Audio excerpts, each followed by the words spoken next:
안녕하세요. 자, 지난주에 부동산공법의 기본법인 국토계획법 진도를 시작을 했고요. 우리 지난주에 시작한 국토계획법의 핵심 내용이 세 가지가 있죠. 세 가지.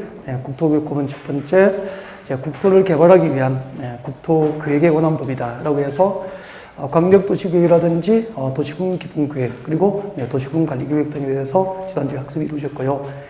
두 번째는 모든 국토 개발이 이제 도시군 계획으로 개발하는 건 아니죠. 그래서 도시계획과 군계획으로 계획되지 않은 개발은 이제 공적 개발입니까? 사적 개발입니까? 사적인 개발이고, 자, 이렇게 도시군 계획 사업에 의하지 않은 사적인 건축물의 건축이나 토지 흥지의 변경 등 국토 개발 행위는 관할 시청군주로부터 개발을 받게 됩니다. 개발 행위 허가제도 됩니다. 그래서 국토계획법의 핵심은 첫 번째, 국토계획에 관한 법이고, 두 번째는 개발 행위 허가 제도를 규정하고 있는 법이고, 그리고 세 번째가 도시군 계획 시설 사업에 관한 법이 이제 국토계획법이다. 그렇게 되죠. 그렇게 해서 지난주에 이제 국토계획 가운데서 이제 광역도시계획과 도시군 기본계획과 도시군 관리계획 등을 학습했고요. 자, 오늘은 도시군 관리계획의 내용이 1번이 뭐죠? 우리가 이제 이렇게 공부했죠. 도시군 계획이다라고 하면은 이제 두 가지죠. 도시지역과 군지역의 장기적인 발전 방향과 목표를 제시합니다. 도시군 기본 계획이 되고요. 기본 계획에서 장기적인 발전 방향과 목표를 제시하면은 그게 부합될 수 있도록 도시지역과 군지역을 관리하기 위해서 구체적인 정책으로 입안하고 결정하는 행정계획이 도시군 관리계획이 됩니다. 그렇게 해서 아마 도시군 관리계획으로 정책으로 입안되고 결정될 수 있는 대상 6개를 가장 핵심으로 지난주에 이제 첫 주에 강의가 진행이 됐을 거예요.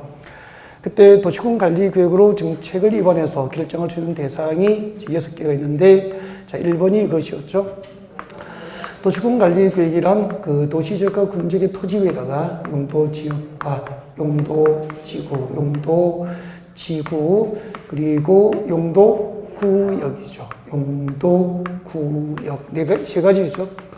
이런 용도지역, 용도지구, 용도구역이라는 것을 도시지역과 군지역의 토지 위에다가 새로 지정하고 또 지정된 것을 변경 결정할 수 있는 행정계획이 도시군 관리계획이다. 이렇게 시작해서 마지막에 입지 규제 취소 구역의 지정과 변경에 관한 계획이 도시군 관리계획입니다. 여기까지 아마 공부를 하셨습니다. 오늘은 이렇게 도시군 관리계획이라는 행정계획으로 지정과 변경을 결정할 수 있는 용도지역편, 용도지구편, 그리고 용도구역편 이렇게 구체적으로 들어가게 됩니다. 들어가서 오늘 우리가 시간에 공부할 테마는 용도지역편이죠. 용도지역편에 들어가서 용도지역이 무엇인지 간단하게 개요를 설명드리겠습니다. 이제 3, 4월이나 1, 2월처럼 그림을 그려서 그렇게 너무 기본적인 사항을 이제 전달하지는 않고요.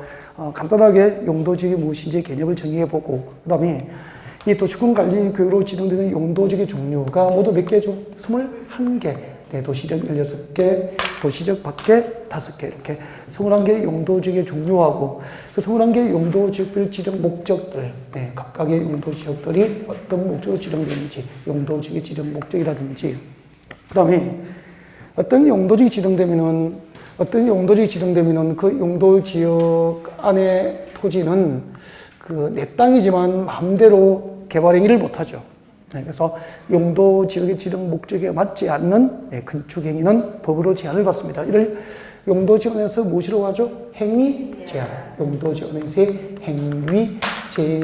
행위제한에 관한 사항이라든지, 그리고 용도지역의 대지에다가 건축물을 건축하면은 건축 가능한 면적을 규제합니다. 건축 가능한 면적을 규제하는 게 건폐율이죠. 용도지역 안에서 건폐율. 그 다음에 건폐율에 의해서 건축 면적이 결정이 되면은 용도에 맞도록 건축물의 높이를 규제하게 됩니다. 그 높이를 규제하기 위한 수단이 무엇이었습니까? 용도지역 안에서 용적률. 자, 이런 내용들을 중심으로 해서 오늘 첫 시간에 강의를 준비하게 될 겁니다. 지난주까지 우리가 어떤 내용을 공부했는지 소개했고요. 오늘 첫 시간에 공부하게 될 용도지역편 간단하게 소개를 드렸고, 그러면은 자, 여러분 교재 진도 243페이지 오시면 돼요. 여러분 교재 진도 243페이지에 오셔서 챕터 3에 보시면은 용도지역, 용도지구, 용도구역이 나와 있습니다. 자, 첫 번째 줄을 읽어볼게요. 용도지역의 지정, 용도지역의 지정은 국토교통장관 또는 시도지사, 대도시시장이 자 밑줄 긋습니다. 용도지역의 지정과 변경은 무엇을 결정합니까? 도시군 관리계획, 도시군 관리계획으로 결정한다. 이게 원칙이죠, 원칙. 용도지역을 새로 지정하거나 지정된 용도지역의 변경은 전부 도시군 관리계획으로 정책을 입안해서 결정을 한다. 이것은 지난주에 배워서 알고 있죠. 이게 원칙인데 그 밑에 보면 이제 용도지역의 종류가 쭉 나와 있습니다. 잠깐만 고개를 한번 들어볼까요? 자, 지금부터 이제 용도지역편을 본격적으로 학습을 시작을 해보겠습니다. 용도지역이 무엇일까? 개념을 정해 봅시다. 여러분, 용도지역은 국지적으로 지정됩니까? 전국토입니까? 전국토. 우리나라 국토 전부를 대상으로 합니다. 전부를 대상으로 해서 지역별로 그 토지의 기능이나 토지의 적성이 다 다르기 때문에 그 토지의 기능과 토지 적성에 따라서 땅의 종류를 용도별로 구분합니다. 예를 들면은 우리 서울처럼 인구와 사립이 밀집되어서 이미 개발했거나 앞으로 개발, 정비, 관리, 보전 등이 필요합니다. 뭐죠? 도시지역, 도시지역이 되죠. 그 다음에 그 도시 주변에 지정되는 용도지역, 이제 도시지역 주변이니까 도시지역은 아니죠. 그래서 도시 주변의 난개발 방지, 계획적, 체계적 개발, 또 농림지역에 중하여 농업적 생산이 가능하도록 관리하거나 또 자연환경 보전지역에 중하여 보존될 수 있도록 관리가 필요한 땅, 도시지역을 둘러싸고 있는 용도지역이 뭐죠? 관리지역이 되죠. 관리지역이 되고요. 그리고 이제 농림업의 진행이나 산림 보존 목적으로 농림지역이 지정될 수 있고, 그리고 자연환경 보전, 해안 보전, 생태계 보전, 상선 및 문화재 보전 등을 목적으로 용도 지정하면은 자연환경 보전 지역 그렇게 되죠. 이렇게 해서 우리나라 국토 전부를 대상으로 지정하는 용도지역은 크게는 몇 가지죠? 네 가지가 있는데 그 중에서 대통령령이죠. 그러니까 국토계획법 시행령으로 용도지역 두 개는 세부적으로 나누어지게 됩니다. 대통령령으로 세분되는 게 뭐죠? 도시지역과 관리지역은 대통령령으로 세분됩니다. 이렇게 해서 도시지역이 세분되면 모두 몇 개? 16개. 그 다음에 관리지역이 세분되면 몇 개가 되죠? 3개. 그 다음에 농림지역, 자연환경 보전지역에서 우리나라 국토 전부를 대상으로 지정하는 용도지역은 농림지역, 자연환경 보전지역 2개 이렇게 해서 몇 개가 되는 거죠? 21개 용도지역이 있다 그렇게 했죠. 자, 그러면은 누군가가 용도지역이 무엇입니까? 라고 물으면은 개념을 정해야 되잖아요. 그럼 용도지역이 무엇이냐 하면은 우리나라 국토 전부를 대상으로 토지의 기능과 적성에 따라서 땅의 종류를 용도별로 구분하여 정하여 도시군 관리구역으로 결정 고시된 지역을 용도지역이라고 하는 거예요. 그러면은 자, 이 땅은 우리 국토 중에서 도시지역이다. 여기는 농림지역이다. 자연환경 보전지역. 이렇게 용도지역을 지정하는 목적이 뭐냐면은 목적이 세 가지를 규정합니다. 자, 용도지역 안에 토지를 소유한 그 토지 소유자로 하여금 용도에 맞지 않은 개발 행위를 제한하거나 용도에 맞도록 건축이 될 수 있도록 건폐율과 용적률 제한을 가할 목적으로 땅의 종류를 용도별로 구분해서 도시군 관리구역으로 결정 고시된 지역을 용도지역이라고 한다. 그렇게 하면 되죠. 그러면은 나중에 우리 고객이 21개 용도지역 중 어느 하나의 용도지역에 해당하는 지역의 땅을 사면은 세 가지 규제를 받는 게 기본이에요. 용도에 맞지 않은 건축, 개발 행위를 제한받고 또 용도에 맞도록 건축할 수 있도록 건폐율과 용적률 규제를 받게 되는 거예요. 이 세 가지 규제를 목적으로 토지의 기능이나 토지 특성에 따라서 땅의 종류를 용도별로 구분하여 도시군 기본계획입니까? 도시군 관리계획입니까? 도시군 관리계획으로 결정 고시된 지역을 용도지역이라고 한다라고 개념을 정의하시면 돼요. 자, 그러면 용도지역이 무엇인지 뭐 그렇게 시험 나오지도 않으니까 이 정도 하고, 그러면 이제 용도지역이 세분됩니다. 아까 도시지역이 몇 개죠? 16개. 도시지역 밖에 관리지역 3개 이렇게 되죠. 그 용도지역의 종류 21개는 어차피 외워야 됩니다, 이거. 그래서 이걸 나중에 혼자 집에 가서 그 243페이지 그 표 있죠. 이 표는 집에 가서 혼자 다 외우세요.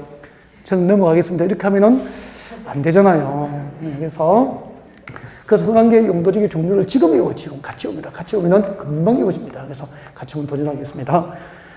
자, 용도지역의 종류 이렇게 되죠. 도시지역이 세분되면은 우리 주거지역, 상업지역, 공업지역, 녹지지역. 그래서 우리가 첫 번째 나서 주, 상, 공, 녹 그렇게 하잖아요. 그리고 주거지역은 다시 세 가지가 있죠. 주거지역은 전용 주거지역, 일반 주거지역, 준주거지역. 그래서 전용 주거지역, 일반 주거지역, 준주거지역 첫 글자 따서 전, 일, 준 이렇게 돼요. 전용 주거지역은 1종과 2종으로 세분되죠. 지금부터 시작합니다. 암기하십시오. 전용 주거지역은 제1종, 제1종 전용 주거지역이 있습니다. 여러분 교재는 243페이지 보면은 박스가 있죠. 밑에 박스에 자, 용도지역이 세분해서 첫 번째 주거지역은 제1종 전용 주거지역이다. 이게 보셨죠? 네, 거기 하고 있습니다. 그 다음에 이제 제2종 전용 주거지역이 있습니다. 여기까지 해서 전용 주거지역은 1종과 2종으로 세분된다. 지금 외우십시오. 전용 주거지역은 1종 전용 주거지역과 2종 전용 주거지역으로 세분됩니다. 그 다음에 일반 주거지역인데 일반 주거지역은 주택의 층수입니다. 주택의 층수에 따라서 몇 종까지? 3종까지 제1종 일반 주거지역, 1종 일반 주거지역부터 2종 일반 주거지역, 그리고 3종 일반 주거지역 이렇게 세면 됩니다. 전용 주거지역은 1종과 2종, 일반 주거지역은 1종부터 3종까지 세면 됩니다. 그리고 일반 주거지역을 지정하는, 분류하는 기준이 뭐죠? 일반 주거지역은 주택의 층수, 이렇게 쓰면 적어도 괜찮아요. 주택의 층수, 이게 분류 기준이 됩니다. 분류 기준. 주택의 층수에 따라서 일반 주거지역은 1종부터 3종까지 세분이 된다. 그런 얘기입니다. 네. 그 다음에 이제 무엇이 있죠? 준주거지역, 준주거지역이 있습니다. 준주거지역. 이렇게 해서, 자, 처음 오신 분도 암기할 수 있죠? 주거지역은 전용 주거지역, 전용 주거지역 전, 일반 주거지역 1, 준주거지역 준, 이렇게 해서 전, 1, 준, 이렇게 하면 되죠. 전용 주거지역은 1종부터 2종까지, 일반 주거지역은 1종부터 3종까지, 그리고 준주거지역 이렇게 한 번씩 복습하면은, 두 달 만에 처음 보면은 처음 딱 들이대면은 약간 낯설어요. 근데 또 다시 한번 복습이 되는 거죠. 이렇게 복습하시고 집에 가서 이거 외우면은 안 돼요. 지금 같이 했죠. 그 다음에 주거지역이 지분되면 이렇게 6개가 있다는 거죠. 그럼 평택시 주거지역의 종류는 몇 가지가 있다는 거죠? 이렇게 6가지. 주거지역은 6가지 용도별로 주거지역 안에 땅은 용도별로 종류가 구분되어 있다는 거예요. 그리고 이 6개의 주거지역의 지정 목적은 꼭 암기하셔야 됩니다. 지금 외웁니다. 교재 보면은 이제 일종 전용 주거지역 지정 목적이 제일 뒤에 나와 있죠. 일종 전용 주거지역은 뭐죠? 단독주택이죠. 단독주택 중심입니다. 단독주택 전용 용도 지역이죠. 그 다음에 2종은 뭐죠? 공동주택 중심의 전용 용도 지역이에요. 그 다음에 단독주택, 공동주택 중심에 그대 보면은 편리입니까? 양호입니까? 양호한 주거 환경, 양호한 주거 환경을 보호하는 것을 목적으로 합니다. 그래서 이렇게 오셔야 돼요. 양호한 주거 환경 보호를 목적으로 하면은 전용 주거지역이 되는 거죠. 전용 주거지역이 무엇입니까? 양호한 주거 환경 보호를 목적으로 지정된 용도지역입니다. 단독주택 중심의 양호한 주거 환경 보호를 목적으로 하면은 1종. 공동주택 중심의 양호한 주거환경 보호를 목적으로 하면 2종 이렇게 됩니다. 그 다음에 일반 주거지역은 이제 주택의 층수에 따라서 자 1종부터 3종까지 세분되는데 1종은 어떻게 되죠? 교재 보십시오. 전청, 2종은 중청, 3종은 중고청 위주의 편리한 주거 환경 조성이 목적입니다. 그래서 양호한 주거환경 보호를 목적으로 하면 전용 주거지역, 편리한 주거환경 조성을 목적으로 하면 일반 주거지역 이렇게 되죠. 이것을 제가 이렇게 설명했죠. 양호한 주거환경 보호하고 편리한 주거환경 조성은 제가 이렇게 설명했습니다. 이 실무에 나가면은 필요해요. 그리고 시험 문제 이렇게 내더라고. 그 편리한 주거환경 조성을 목적으로 용도 지정된 곳에서 그 말은 뭘 말하는 거죠? 일반 주거지역을 말하는 거잖아. 편리한 주거환경 조성을 목적으로 지정된 용도지역에서 건축이 제한되는 것은 이렇게 시험이 나오죠. 그러면은 편리한 나오면은 일반 주거지역이다 이렇게 알고 있어야 그런 문제를 접근을 할 수 있는 거죠. 그래서 이런 단순한 암기가 아니고 가장 기본적이니까 암기를 해주셔야 되죠. 그럼 이렇게 생각하시면 돼. 가장 쉽게 구분하는 방법, 여러분. 서울의 강남역 주변지역입니다. 강남역 주변지역, 역세권이죠. 역세권에 단독주택단지나 공동주택단지가 있으면은 역세권 아파트나 단독주택 단지라면은 일상생활이 불편합니까? 참 편리합니까? 편리하죠. 교통 편리하죠? 그죠? 그 다음에 또 상업 지역이나 또 업무용도 빌딩이 가까우니까, 그죠? 일상생활이 편리할 수밖에 없죠. 학교도 가깝고. 그래서 역세권에 있는 단독주택지나 공동주택지, 즉 주택지는 일반 주거지를 보시면 돼요. 일상생활이 참 편리한 곳이라고 보면 된다고.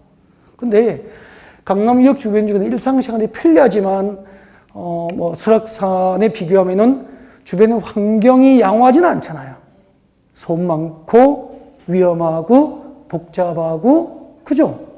그래서 이런 것은 일반 주거지가 되는 거예요. 근데 강남역에서 이제 마을버스 타고 20분을 외곽으로 나갔어.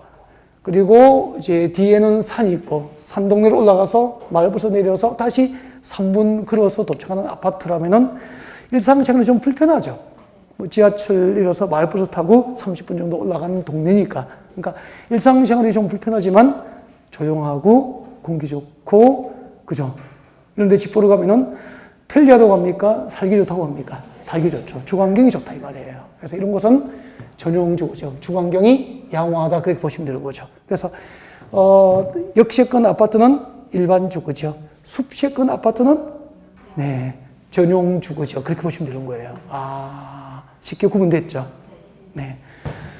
자, 그 다음에 이제 준주거지역인데, 그 다음에 세 가지, 이제 5개는 다 됐고, 준주거지역은 주거지역이니까 주거 기능을 중심으로 합니다. 지금 외워야 돼요. 주거 기능을 중심으로 하면서 거기에 플러스 일정한 다른 기능이 보완됩니다. 무엇이 보완되죠?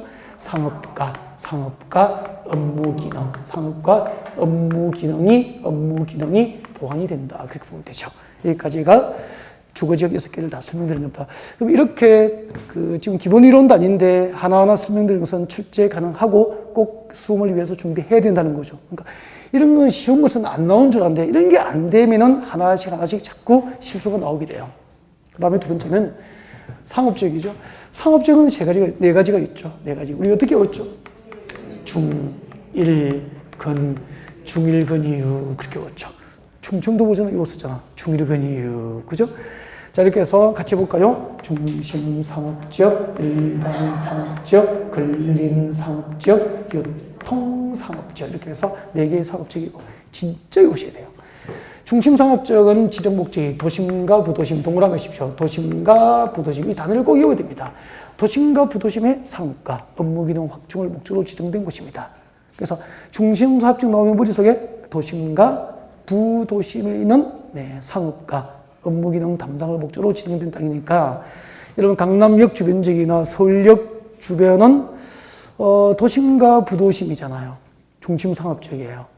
영등포역 주변에 백화점도 있고 호텔도 있죠. 이런 것도 뭐죠? 중심상업지역이 되는 거죠. 부도심권이니까. 도심과 부도심의 상업과 업무기능 확충의 목적이다. 그 다음에 근린지역에서 근린은 무슨 뜻이죠? 근린은 가까울 근자에 인접할 인자잖아. 그래서 근리라고 그래요.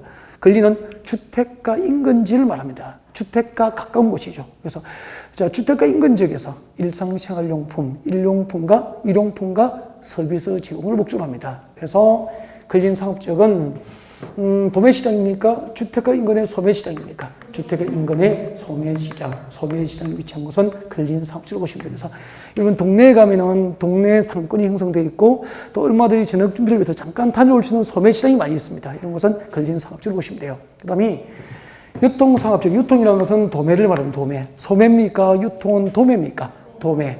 그러니까 도시 안에서 서울 시내에서 혹은 지역간이니까 서울 평택, 서울 인천, 서울 부산, 서울 강주 이렇게 지역 간의 유통 기능 증지 목적이죠. 그래서 자 도시 안에서 혹은 지역 간 유통 기능 증지 목적이기 때문에 유통상업지역은 소매시장입니까? 도매시장입니까? 대규모 도매시장에 위치한 곳이 유통상업지이다. 그렇게 하시면 되죠. 그래서 서울의 동대문 상가나 남대문 시장에 위치한 곳은 유통상업지역 그렇게 돼요.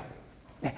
그 다음에 그러면은 여기까지 목적을 해보니까 유통상업지역은 아파트 건축이 가능할까 불가능할까요? 아니 대규모 도매시장이 위치한 곳 동대문 상가나 남대문 시장 통해 어떻게 아파트 지을 수 있겠습니까? 그죠? 그래서 유통상업지역은 아파트 건축이 허용되지 않는다 그렇게 돼요. 그런 것이구나.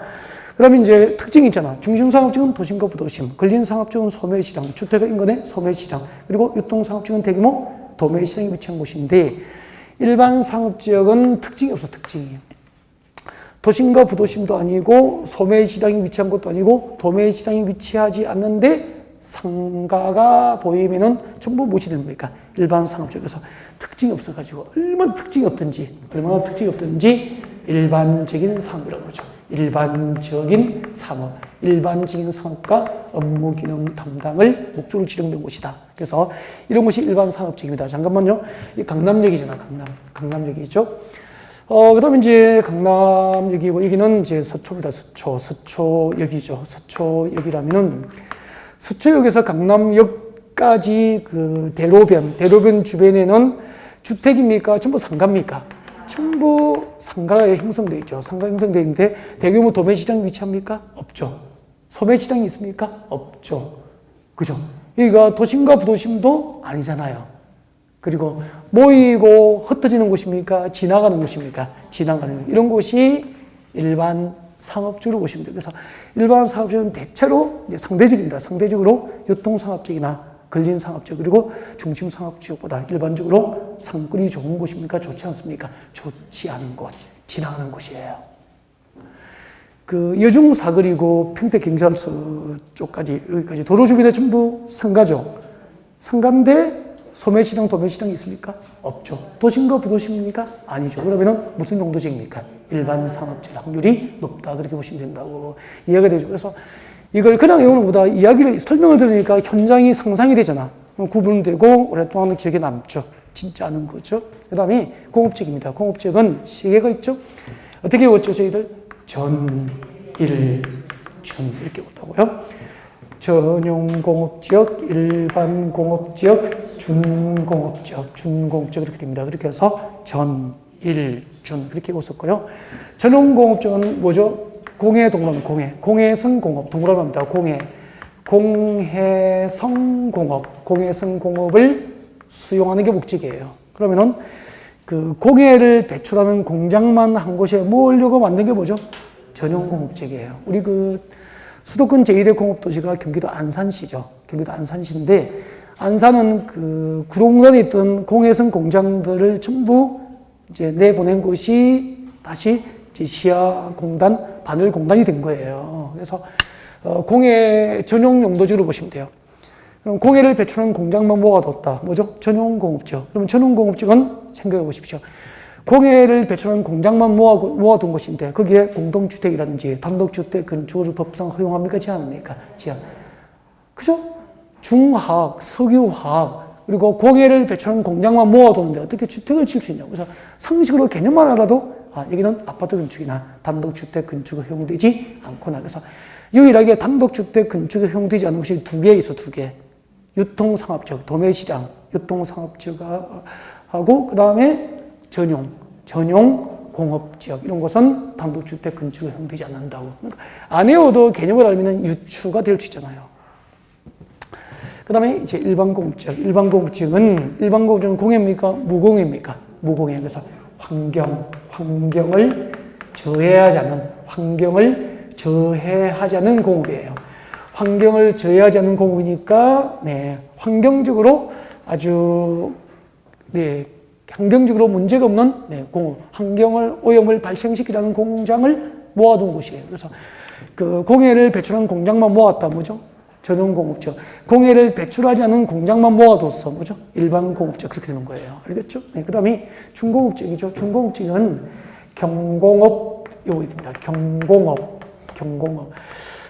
기타 공업을 수용합니다. 경공업 기타 공업을 수용하되 중공업지역이니까 거기에 준하여 중거, 상업 그리고 업무 기능이 플러스 보완이 됩니다. 그래서 자, 경공업 수용이 가능하니까 공장 지을 수도 있고 주택 지을 수도 있고 상가 지을 수도 있고 업무용대 빌딩까지 건축할 수 있기 때문에 중공업지역은 공업적이지만 주거 기능이 가능하죠. 그러면 단독주택이나 공동주택 건축이 가능하다. 그래서 공업지역 중에서 중공업지역은 주택이 건축이 가능해요. 그래서 중공업지역은 아파트도 건축이 가능하게 됩니다. 아, 그렇구나. 그 다음에 이제 녹지지역 3개 남아 있었죠. 녹지지역 3개 남아 있는데, 녹지지역은 어떻게 되죠? 보생자, 보전 녹지, 생산 녹지, 자연 녹지, 자연 녹지 그렇게 되고요. 보전 녹지 지역의 지정 목적은 도시의 자연 환경입니다. 도시의 자연 환경, 도시의 자연 환경을 보존하는 게 목적이죠. 상징적으로 도시의 자연 환경 보존이라고 뽑았고요. 도시의 자연 환경, 경관, 산림, 녹지 등 보존이 목적이에요. 그래서 장기적으로도 개발할 수 있다, 없다 그렇게 쓸 거예요. 그 다음에 생산 녹지적, 생산 녹지적은 이런 녹지적, 생산 녹지적 생산은 무슨 생산입니까? 산업 생산입니까? 공업 생산입니까? 농업 생산입니까? 농업. 그래서 농업 생산, 농업적 생산을 위해서 개발이 유보되어 있어요. 그래서 농업적 생산, 생산은 농업입니다. 농업적 생산을 위해서 개발이 유보되어 있으니까 여러분 유보는 영원한 금지입니까? 일시적인 금지입니까? 일시적 금지이기 때문에 농업적 생산을 위해서 개발이 유보되어 있지만 장기적으로 개발 가능성도 있다. 개발할 수 없다. 개발 가능성이 장기적으로 있을 수 있다. 이렇게 쓰겠잖아요. 그 다음에 자연 녹지의 지정 목적은 뭐죠? 불가피한 경우에 하나요. 불가피한 경우에 하나요. 제한적 개발이 허용되는 용도 지역이죠. 그래서 자유롭지는 않지만 제한적이지만 유일하게 개발 가능한 녹지가 자연 녹지죠. 그렇게 되죠. 여기까지. 지금까지 16개의 용도 지역, 도시적 16개의 용도 지역별 지정 목적에 대해서 이제 설명을 쭉 드렸고요. 반드시 이거는 꼭 외워야 돼요. 그래서 이걸 이제 좀 이렇게 40대 뭐 이렇게 좀 연령대가 50대 이렇게 올라가면은 잘 외우는 거 좀 조금 귀찮거든요. 그래서 이런 기회에 같이 한번 하면은 그냥 오랫동안 남을 겁니다. 이렇게 해도 충분해요. 현상 유지되니까. 그 다음에 관리적 같이 봅니다. 관리적은 시기가 있죠. 이런 관리적 중에서 네, 본래는 관리적인데 세 가지가 있잖아요. 관리적이 세 가지가 있는데 도시적에 가까운데 이제 보전 가치가 있는 산지도 있고 전답 가수원 등 농지가 있다면 본래는 농림적 지정 대상이에요. 근데 이거 때문에 도시 개발이 그대로 있습니까? 확산됩니까? 도시 개발이 확산되니까 현실적으로 본래는 농림적 지정 대상이지만 농림지로 지정하여 관리가 곤란해집니다. 이렇게 이웃하고 있는 도시적과의 관계를 고려할 때 농림지로 지정하여 관리가 곤란한 곳은 무슨 관리지역이 되죠? 생산관리지역에서 이런 거지 보시고 생산관리지역은 농림지역에 준하여 관리가 필요한 지역이다. 농림지역에 준하여 농업적 생산이 가능하도록 관리가 필요한 땅이다. 그런 뜻이에요. 꼭 암기를 하셔야 됩니다. 그 다음에 관리지역 중에서 도시 주변에서 자연환경 보전, 수자원 보전, 해안 보전, 자연환경 보전, 수자원 보전, 해안 보전, 생태계 보전, 상수 및 문화재 보전이 필요하지만 주변의 도시적과의 관계를 고려할 때 도시개발의 확산으로 자연환경 보전지로 지정하여 관리가 곤란하면 보전관리지역, 관리지역 중에서 농림지로 지정하여 현실적으로 관리가 곤란합니다. 무슨 관리지역? 생산관리지역. 그리고 관리지역 중에서 자연환경 보전지로 지정하여 관리가 곤란하면 보전관리지역. 그리고 계획관리지역은 목적 세 가지를 외워야 됩니다. 자, 도시지역에 가깝지만 농림지역이나 자연환경 보전지로 보존해야 될 가치가 없는 곳이에요. 보존 가치가 없기 때문에 첫 번째, 도시지로 편입이 예상되는 지역이다. 두 번째, 제한적 이용 개발이 허용되는 지역이다. 세 번째, 계획적, 체계적 관리가 필요한 지역이다. 세 가지입니다. 세 가지. 자, 계획관리의 지정 목적입니다. 도시지로 편입이 예상되는 지역, 제한적 이용 개발이 허용되는 지역, 제한적 이용 개발이 허용되는 지역, 그리고 계획적, 체계적 관리가 필요한 지역, 계획적, 체계적 관리가 필요한 지역. 그렇게 해서 암기를 하셔야 됩니다. 그리고 여기까지 이제 농림지역입니다. 농림지역은 밑줄 것이죠. 농림업의 진흥과 산림의 보전. 농림업의 진흥과 산림 보전을 목적으로 용도 지정된 것이고, 자연환경 보전의 지정 목적은 6개를 꼭 외워야 됩니다. 자연환경 보전의 지정 목적 6개. 동그라미 하죠. 자연환경 보전, 수자원 보전, 해안 보전, 생태계 보전, 상수 및 문화재 보전. 이거 5개 보전이에요. 자연환경 보전, 수자원 보전, 해안 보전, 생태계 보전, 상수 및 문화재 보전. 이 5개 보전과 마지막으로 수산자원 보호 육성 등을 목적으로 용도 지정된 것을 자연환경 보전지로 합니다. 자, 고개를 들겠습니다.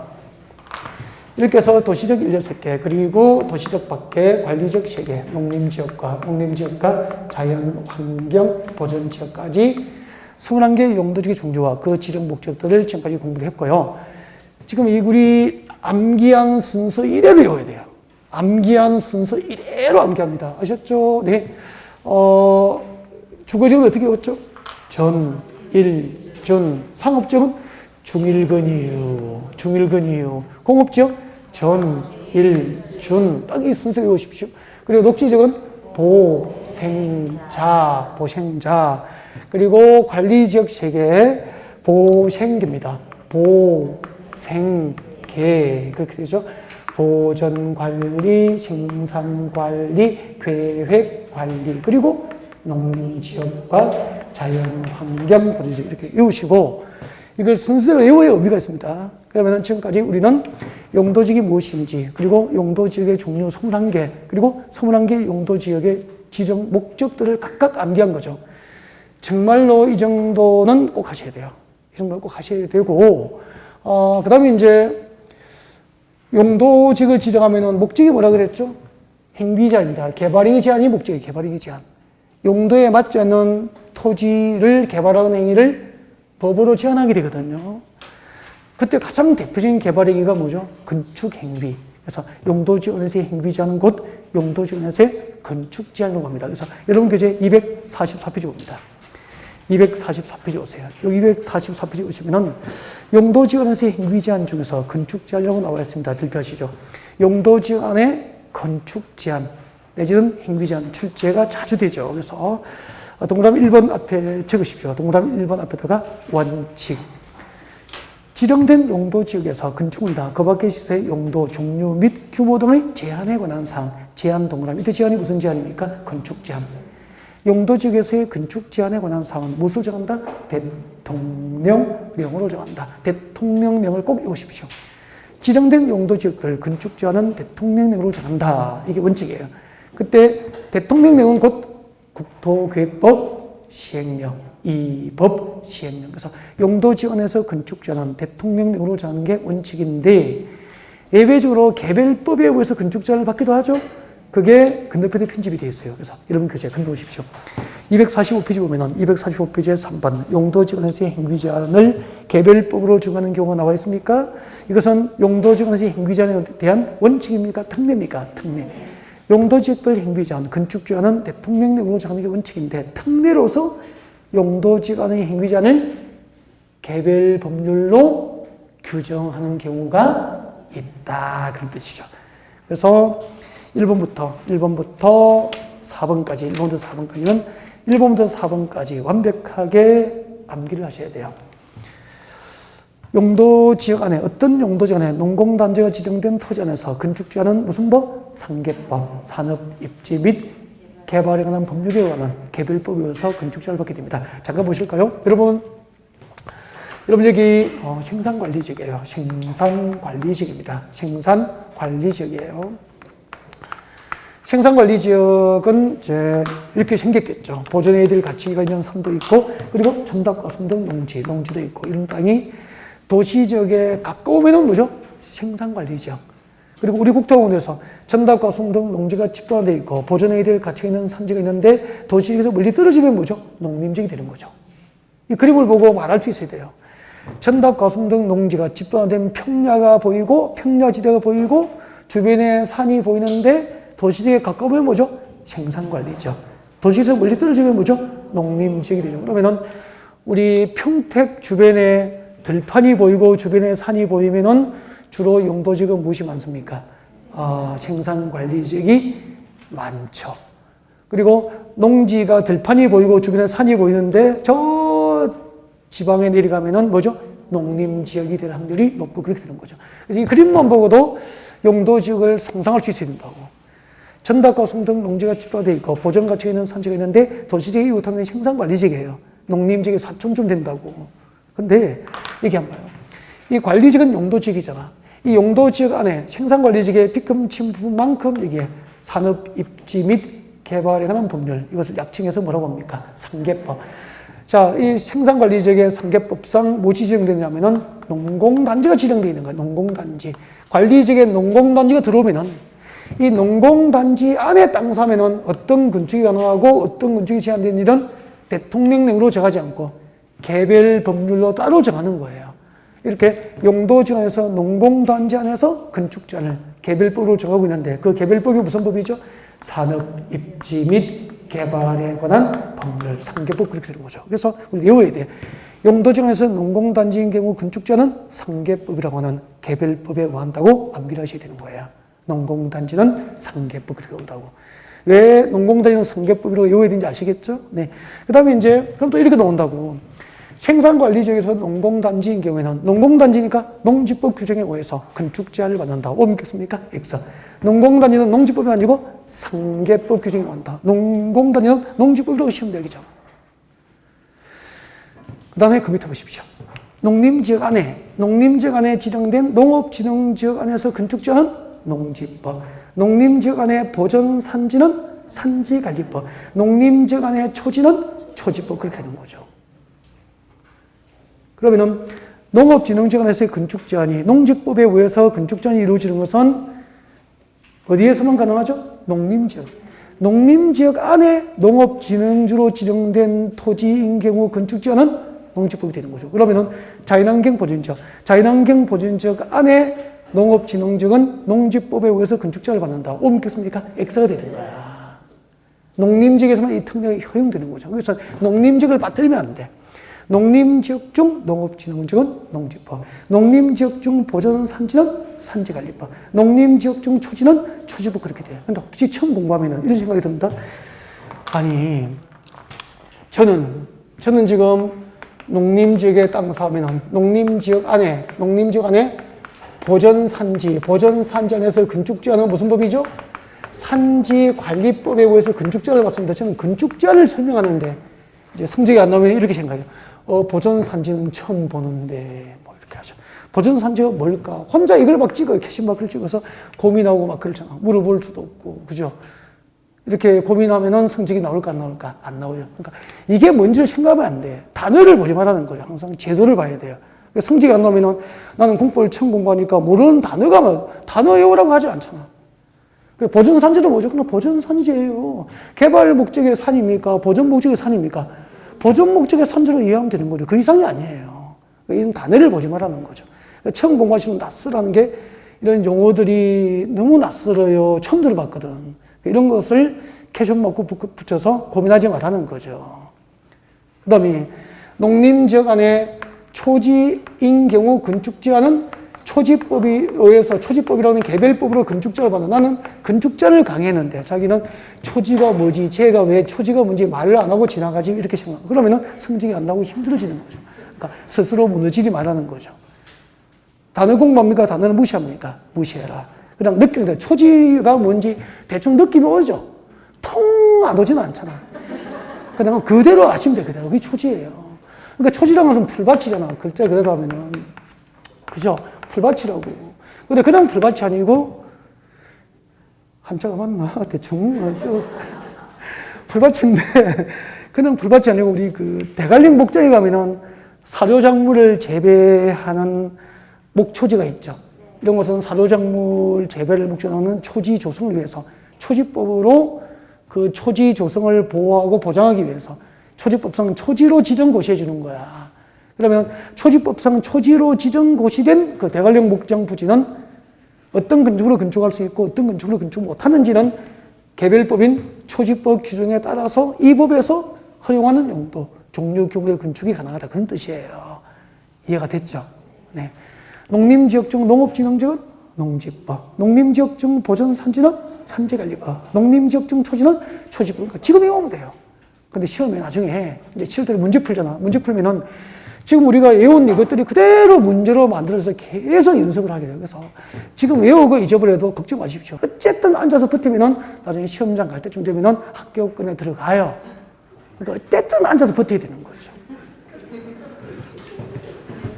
그래서 10월 때까지 앉아서 버텨내면은 진짜 일부러 떨어지기도 쉬운 건 아니잖아요. 붙으려고 최선을 다하는데. 그죠? 스스로 많이 포기를 하게 되죠. 안타깝죠? 자, 그 다음에 봐주십시오. 3번. 이번엔 자연환경 보전지역입니다. 245페이지. 자연환경 보전지역 안에 공원구역으로 지정된 땅이 있으면 그 땅은 도시공원법이 아니고 뭐죠? 자연공원법. 시험은 도시공원법으로 나오는 거죠. 자연환경 보전지역 안에 공원구역으로 지정된 토지는 자연공원법. 자연환경 보전지역 중 상수원보호구역은 수도법. 그러면 상수원보호구역 안에서 건축제한을 수도법에 의해서 건축제한이 이루어지는 것은 어디에서만 가능합니까? 농림지역입니까? 자연환경 보전지역입니까? 자연환경 보전지역에서만 특례가 허용되는 거예요. 시험이 이렇게 나온다고. 농림지역 안에 상수원보호구역은 수도법 규정에 완다. O 묻겠습니까? X. 자연환경 보전지역 중 상수원보호구역만 수도법에 완다. 그렇게 되는 거죠. 그 다음에 자연환경 보전지역 중 지정문화재, 천연기념물과 그 보호구역은 문화재보호법. 자연환경 보전지역 중 해양보호구역은 해양생태계 보전 및 관리에 관한 법률. 자연환경 보전지역 중 수산자원보호구역은 수산자원관리법. 거기 농공단지부터 3번까지 암기하시면 돼. 밑에 4번은 참고하시면 돼. 나중에 용도지구를 다시 하게 되니까. 그 다음에 이제 여기까지 하면은 용도지구에서의 행위제한, 건축제한까지 공부를 한 거죠. 자, 그러면은 칠판을 이대로 둔 상태에서 잠시 휴식을 했다가 용도지원에서의 건폐율과 용적률을 중간에 끊으면 안 되니까 여기서 잠시 휴식하고 용도지원에서의 건폐율과 용적률을 하고 용도지구표로 넘어갈 수 있도록 그렇게 준비하겠습니다. 네.